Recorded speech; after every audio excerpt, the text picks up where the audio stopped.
जय हिंद जय भारत दोस्तों, कैसे हैं आप लोग। उम्मीद करता हूं काफ़ी मज़े में होंगे। बात करेंगे बिहार पुलिस की भर्ती के बारे में। जैसा कि मैंने पहले ही बताया था, बिहार पुलिस की बहाली आपको जल्द ही देखने को मिल सकती है। तो ये लीजिए दोस्तों, नोटिफिकेशन जारी हो गया है। विज्ञापन संख्या 1/2025 है। सारी डिटेल्स हम लोग देखते हैं, क्या एलिजिबिलिटी क्राइटेरिया है, सिलेबस क्या चेंज हुआ है इसका, और उसके बाद आपका इसमें सीट कितनी है, कब से फॉर्म भराए जाना है, सारा डिटेल्स में हम लोग बात करेंगे। तो वीडियो को पूरा देखिएगा ताकि सारी जानकारी आपको अंत तक मिल पाए। तो जैसा कि आप देख लीजिए, बिहार पुलिस में जो है सिपाही के पदों पर ये बहाली निकाली गई है और ये 18 मार्च से आपका फॉर्म भराना है। 18 अप्रैल तक आप इस फॉर्म को भर पाएंगे। ये पहली इम्पोर्टेंट इन्फॉर्मेशन थी।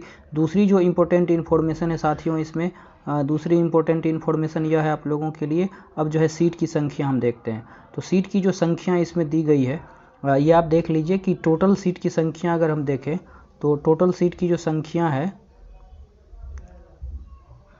जो टोटल सीटों की संख्या है, ये 19,838 पदों पे निकाली गई, जिसमें महिलाओं का क्षैतिज आरक्षण देकर के 6717 सीट महिलाओं के लिए अलग रखा गया है और स्वतंत्रता सेनानी के लिए 397 सीट अलग रखी गई है। तो आरक्षण यानी कि जो जनरल कैटेगरी के लिए दिया गया है 7935, इसी में से 35% महिलाओं को दे दिया गया है इसका आरक्षण निकाल करके। ईडब्ल्यूएस के लिए 19 सीट, एससी के लिए जो है 3174 सीट, एसटी के लिए 199 सीट, ईबीसी के लिए 3571 सीट, पिछड़ा वर्ग के लिए 2381 सीट और पिछड़ा वर्ग की महिलाओं के लिए जो है 595 सीटें दी गई है। कुल सीट की बात करें तो 19,000 एक बड़ी संख्या है फ्रेंड्स, आप देख सकते हैं। और बड़ी संख्या में ये बहाली निकल करके आई है। तो बहुत लोगों का सपना होता है वर्दी का, ये सपना आपका जल्द ही पूरा होने वाला है। तो चलिए और भी डिटेल्स देखते हैं, क्या इसमें और भी नोटिस में डिटेल्स आपको देखना है, मैं बताता हूँ आगे। अब देखिए, जैसा कि आपको पता है कि यह जो है 3 चरणों में होता है, 3 चरणों में होता है। और अगर इसके लिए देखें तो एलिजिबिलिटी क्राइटेरिया, आप भारत के नागरिक का फॉर्म भर सकते हैं और जो ये पहले तो आप हाइट भी इसमें आपको देखना पड़ेगा कि 165 सेंटीमीटर जो है पिछड़ा वर्ग के लिए और जनरल वालों के लिए दिया गया है। ईबीसी के लिए अत्यंत पिछड़ा वर्ग के लिए 160, अनुसूचित जाति जनजाति के लिए 160, सभी वर्ग के महिलाओं के लिए 155 दिया हुआ है। और चेस्ट फुलाने की बात इसमें दी गई है, तो ये महिलाओं के लिए लागू नहीं होगा। बाकी बिना फुलाए 81 सेंटीमीटर होना चाहिए पुरुषों के लिए जनरल और पिछड़ा वर्ग के लिए, और फुला करके 86 होना चाहिए। वहीं अत्यंत पिछड़ा वर्ग के लिए 81 बिना फुलाए और फुला करके 86 होना चाहिए। एसटी एससी के लिए 79 दिया गया है और फुलाने के बाद ये 84 होना चाहिए। महिलाओं के लिए ये क्राइटेरिया लागू नहीं होगा। शारीरिक मापदंड इतना है, तभी आप इस फॉर्म को भर पाएंगे। और आप इंटर पास हैं तो आप एलिजिबल हैं फॉर्म भरने के लिए। जिनकी हाइट कम है तो वो कृपया ना भरें, क्योंकि फिजिकल काफ़ी अच्छे से होता है और फिजिकल पे ही आपकी मेरिट बनती है।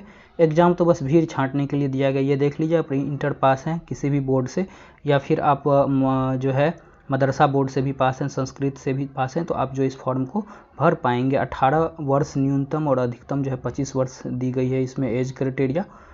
इसके अलावा आप जो है अगर कैटेगरी वाइज आपको छूट दिया गया है, ये आप देख लीजिए डिटेल्स में यहाँ पे दिया गया। आरक्षण का जो नियम है वही जो आरक्षण चल रहा है उसी के आरक्षण पे आपको इसमें जो है दिया जाएगा आरक्षण। और इसके बाद जो है, इसके बाद हम देख लेते हैं कि ये दिया हुआ आरक्षण के लिए। अब देखिए चयन प्रक्रिया की संरचना क्या होगी। तो प्रथम चरण लिखित परीक्षा होगा। लिखित परीक्षा में ये देखिए 10वीं स्तर के जो है प्रश्न आपको रहेंगे, ऑब्जेक्टिव प्रश्न रहेगा, ठीक है। और परसेंटाइल मेथड भी इसमें होती है, नॉर्मलाइजेशन भी होगा। चूँकि पेपर के लेवल अलग अलग रहेंगे और अलग अलग शिफ्ट में परीक्षा होने की संभावना है। सब्जेक्ट कौन कौन सा है आप देख लीजिए, हिंदी, अंग्रेजी, गणित, सामाजिक विज्ञान, इतिहास, भूगोल, अर्थशास्त्र, साइंस। इसके बाद सामान्य एवं समसामयिकी, सामान्य ज्ञान और समसामयिकी मामले यानी current affairs, static, Bihar special, सारा इसमें अपलोड रहेगा। बिहार सिलेबस है ये, आप इसके वेबसाइट पे देख सकते हैं। सिलेबस को लेकर के मैंने पहले ही पूरा डिटेल वीडियो बना रखा है, उसका लिंक मैं डिस्क्रिप्शन में डलवा दूंगा, आप वहाँ से उसको देख लेंगे। तो ये जो परीक्षा है आपको, ये एक लिखित परीक्षा होगी, 1 घंटे की होगी, 100 प्रश्नों की होगी। OMR सीट यानी कि ऑफलाइन बेस में पेपर होगा। आपको पता है 30% लाएंगे तो उसको फिजिकल के लिए दिया जाता है, लेकिन ये ऊपर से ही उठा लिया जाता है। 5 गुना अभ्यर्थियों को PET के लिए यानी कि फिजिकल एलिजिबिलिटी टेस्ट के लिए बुलाया जाएगा। परीक्षा की, जैसा कि मैंने बताया, परीक्षा के लिए कोई भी जो है आपका इसके मार्क नहीं जुटेंगे। मार्क जो जुटेंगे वो जुटेंगे आपके फिजिकल के, पीईटी के। दूसरे चरण आपके इसमें पीईटी होते हैं, फिजिकल एलिजिबिलिटी टेस्ट होता है। अच्छे से चीज़ों को समझते जाइएगा। फिर भी कहीं कमेंट की ज़रूरत है, डाउट लगेगी तो आप लोग कमेंट कर लीजिएगा, ठीक है। अब देखिए इसमें क्या क्या फिजिकल एलिजिबिलिटी है। सबसे पहले दौड़ है 50 नंबर का, आपका सबसे महत्वपूर्ण यही है। और इसमें अगर 5 मिनट, कुल दौड़ जो है 1600 मीटर का है 6 मिनट में, लेकिन अगर आप 5 मिनट से कम में दौड़ते हैं तो 50 नंबर मिलेगा।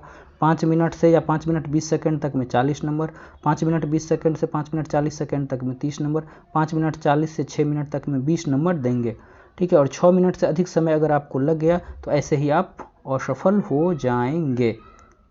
उसके बाद महिला के लिए देख लेते हैं। महिला के लिए ये थोड़ा सा इसमें कम दिया गया है, 4 मिनट में ही उनको 50 नंबर मिल जाएगा। उसके बाद फिर जो है दौड़ के बाद जो है आपका जो है ये गोला फेंक होगा, ठीक है। गोला फेंक जो है इसमें होगा, गोला फेंक 16 फीट से ज़्यादा फेंकते हैं तो 9 नंबर मिलेगा। उसके बाद 17 फीट से 18 फीट फेंकते हैं तो 13 नंबर, 18 फीट से 19 फीट अगर फेंकते हैं तो आपको 17 नंबर, और 20 फीट से ज़्यादा फेंकते हैं तो 25 नंबर आपको दिए जाएंगे इसमें, ठीक है। इसके बाद महिलाओं के लिए ये थोड़ा सा क्राइटेरिया यहाँ पे अलग दिया गया है। महिलाओं के लिए देखते हैं, 16 फीट से ज़्यादा फेंकेंगे तो 25 नंबर मिल जाएगा, 15 फीट से 16 फीट में 21 नंबर मिलेगा। ये सारा डिटेल्स आपको इसमें दिया गया है, PDF में डाल दी हूँ, आप देख सकते हैं। अब ऊंची कूद भी जो है महिलाओं और पुरुष के लिए अलग अलग है। 5 फीट अगर आप कूदते हैं तो सीधा सीधी नंबर आपको 25 नंबर आपको इसमें मिलने वाला है।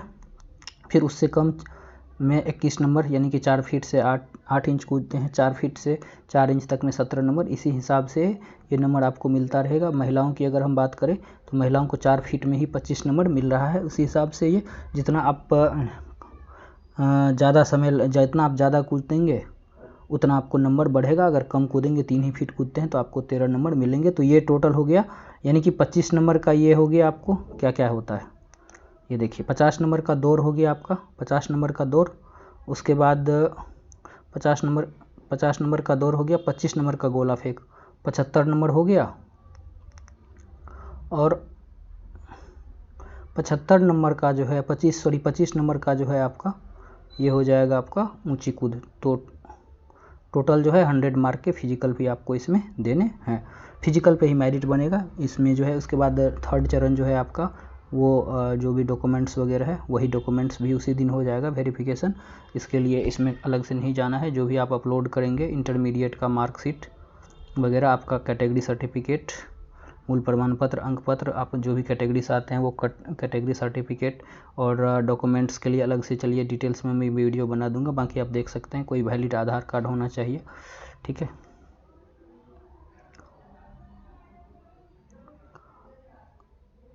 उसके बाद मेधा सूची आपको लिखित परीक्षा के आधार पर नहीं बनेगा, ये लिखा हुआ है। केवल वो क्वालिफाइंग होगा। मेरिट बनेगा फिजिकल के आधार पे आपको, जिसमें दौड़, ऊंची कूद और गोला फेंक में जो भी मार्क आप लाते हैं 100 नंबर का, उसके आधार पे आपकी मेरिट इसमें बनेगी। फिर आपका फिजिकल भी होगा और नियुक्ति प्रक्रिया वगैरह ये भी होगी। ये सब तो चलिए खैर बाद की बातें हैं।